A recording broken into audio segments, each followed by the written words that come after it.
Hey guys, it's Prowl 1701 here, and today we're going to be reviewing the Big Finish audio story, The Light at the End, which came out in 2013, and I believe this is supposed to be Big Finish's 50th anniversary story, or one of the 50th anniversary stories, but I think this is the main one, because it does have all of the surviving classic doctors in it, although I believe it's supposed to actually have the first three doctors stored in. It's really hard to make out. This was actually sent to me. I actually had two people who were trying to send me copies of this, which one of them I told to hold off on since the other one was sending it. JLBWHO was attempting to send me a copy, and then Unknown, You Can't Trust Numbers, they both wanted to send me copies, and Unknown's got here first, so I told JLB not to worry about it. But I appreciate both of them having it in mind. Both of them wanted me to listen to it. I really found this one hard going, though. I know this one's popular. Several people told me I needed to hear it. But I've mentioned in videos before, I sometimes struggle with audio. Some of them I really like Jubilee and Slipstream, the 80s audio Slipstream, was that the name of it?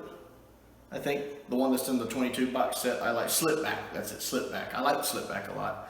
But some of them I struggle with, like Spare Parts I didn't care for. And this one kind of falls into that category. I think it's very telling that it took me so long to get to part two, because I watched part one. The video part one's been out a little while now. I filmed part one in my old apartment. And I've been in my new one a month today, actually. Well, I signed the lease a month today. I guess tomorrow will be a month when I moved in. But it's taken a considerable amount of time for me to get to part two, because part one never really engaged me. It had some interesting stuff going on, but I kept feeling my attention wander, despite the voice cast doing a fantastic job. They even got Jeffrey Beavers back as the master, because it is supposed to be the kind of burn-up master from the 70s, well, from Tom Baker's era. And part two was the same way. I kept finding myself pausing it and going and doing other things and then coming back to it. This wasn't so much a story I was listening to because I was enjoying it. It was a story I was listening to because I was forcing myself to get through it because I needed to review it for the channel. I did not really like it. It has some neat stuff it does, some gruesome stuff actually. Like what happens to another character's family at one point is terrifying. Like when the doctor looks in the dollhouse and he sees what's in the dollhouse. That's some pretty chilling stuff. And I like the resolution of the story. It has a very timey-wimey, manipulating time, travel back into the past resolution, which I thought was neat, and I did enjoy that. How they kind of pulled one over on the master. But at the end of the day, I didn't really find it that interesting. I never like when they're talking, when they're seeing visions of other doctors and they're talking in that echoey voice, or when what I think is supposed to be the first three doctors are talking in that echoey, sort of across a speaker voice, because half the time I can't tell what they're saying. They're talking and I'm like,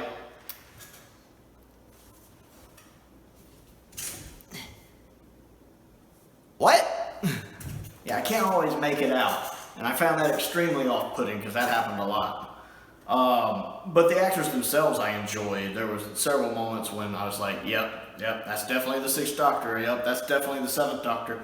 I liked when the 6th and 7th Doctors met up and were interacting. I liked when the 4th and 8th Doctors met up and were interacting. I enjoyed those moments. That being said, I think the problem with this story is there's too many doctors. This strikes me as more a fan servicey thing than an actual story. I mean, it is an actual story, but it seems a little fan servicey with this many doctors together.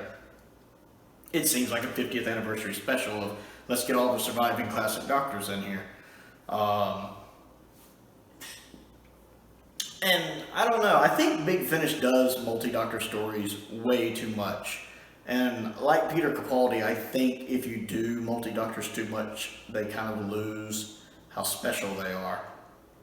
You know, Classic Who did, what, 3 multi-doctor stories? Modern Who's done 3 multi-doctor stories, I think. Time Crash, Day of the Doctor, and Twice Upon a Time. You know, not a lot. They don't overdo it.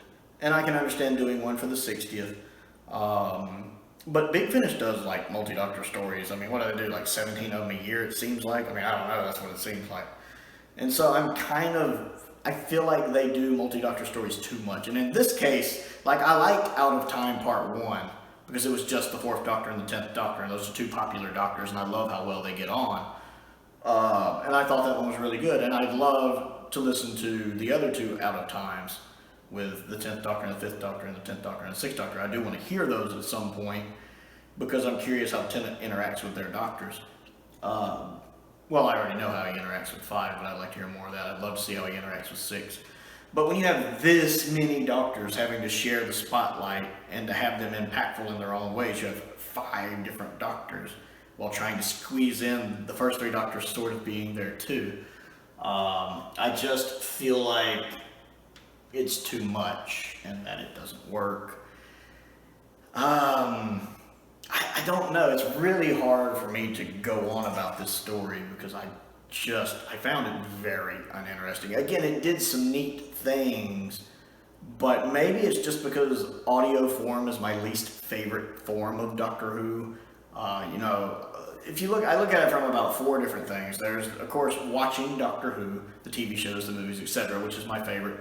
Then there's reading Doctor Who, and you have the novels, and then you have the comics. I prefer the novels.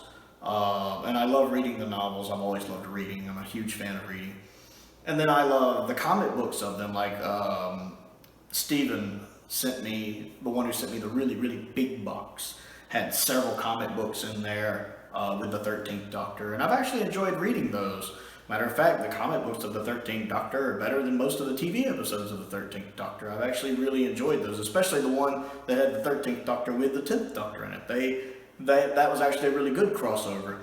And then probably last you have the audios. Again, there have been some good audios. I'm not trying to detour anybody from sending me audios. I've liked several of the audios, and I'm looking forward to listening to like that Dark Universe Sylvester McCoy one somebody sent to me. That's the next one on my list.